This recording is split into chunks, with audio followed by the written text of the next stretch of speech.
કોઈ જાતના ખોટા મસાલા નહીં, કંઈ નહીં. ટૂંકમાં ઘર જેવું જ. ઘર જેવું સાદું ને સિમ્પલ ને સોબર અને એકદમ સ્વાદિષ્ટ. સાહેબ શું બનાવી રહ્યા છો હવે? સેવ ભાજી દૂધમાં. સેવ ભાજી દૂધમાં. આ તો મેં નામ પહેલી ફેરી સાંભળ્યું છે. બોટાદમાં આપણે કોઈ જ બનાવતું હોય છે. હા હા, આપણી સ્પેશિયલ આઈટમ છે. શું વાત છે. તો હવે આ સૌથી પહેલાં તેલ આવી ગયું. વાહ, કેટલા વર્ષથી તમારે આ રસોઈનો અનુભવ છે આવી રીતે બનાવવાનો? આમ પ્રોગ્રામનો તો મારો 30 વર્ષનો અનુભવ છે. હા હા, કે 30 વર્ષથી બનાવું છું ને આ હોટલ અત્યારે આપણે કરી અને 1 વર્ષ જેવું થવા આવ્યું. શું વાત છે. એટલે ટૂંકમાં તમે બોટાદવાળાને સારું ખવડાવો છો. હા.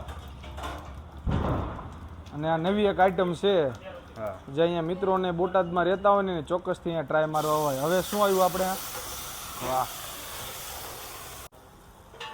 હવે આવી ગયું મીઠું, હળદર આવી ગયું, મરચું, હલકી ખાંડ, વાહ, આવી ગયું ધાણા જીરું પાવડર, અને આ આવી ગયું હવે આપણે દૂધ. વાહ ભાઈ વાહ.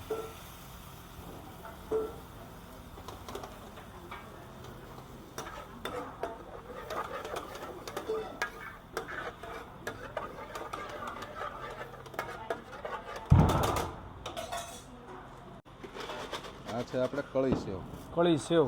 હા,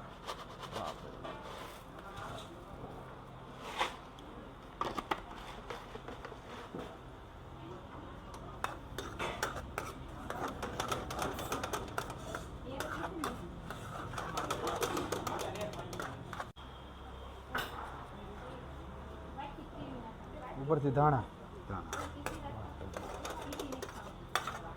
કોઈ જાતના ખોટા મસાલા નહીં, કંઈ નહીં. ટૂંકમાં ઘર જેવું જ. ઘર જેવું સાદું ને સિમ્પલ ને સોબર અને એકદમ સ્વાદિષ્ટ. વાહ,